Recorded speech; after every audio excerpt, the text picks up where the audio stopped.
Yun, magandang umaga. Happy Sunday sa lahat. Pag gintong umaga, ito yung nagiging routine ko. Every Sunday, may papawis game dito sa amin sa basketball court.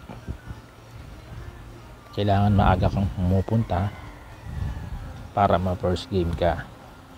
Kasi first 10, pag kumpleto na, mag-start na ang laro.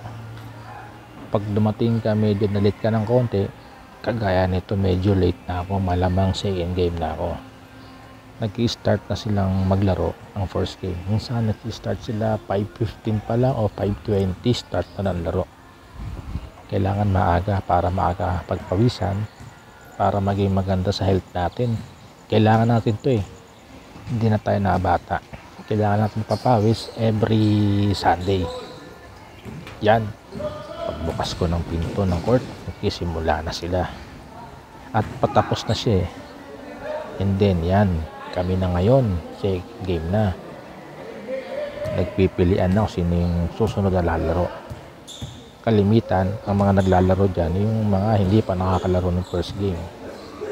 Pero pag kulang pa, yan, nag-stretching na ako. Pag kulang pa ng player, pwede maglaro yung nakalaro na ng first game. Yan, naghahanapan na, nagtuturoan na kung sino na gustong maglaro. Minsan, mayroong player na gusto pa maglaro kahit nakalaro na ng first game kung kulang pa ang maglalaro. Mamaya-mayang konti, mag-start na yan. Nagpipilian na kung sino yung mga maglalaro.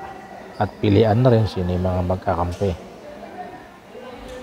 Pagpawisan ka lang, enjoy mo lang hanggat kaya pa maglaro. Tuloy lang natin. Wala namang mawawala.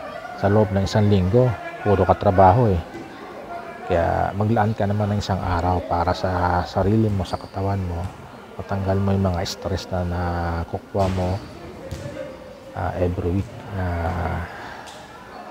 pag nagtatrabaho ka sa office.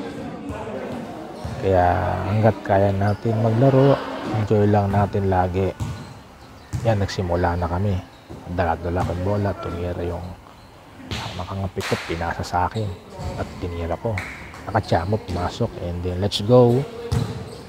Thanks for watching the video.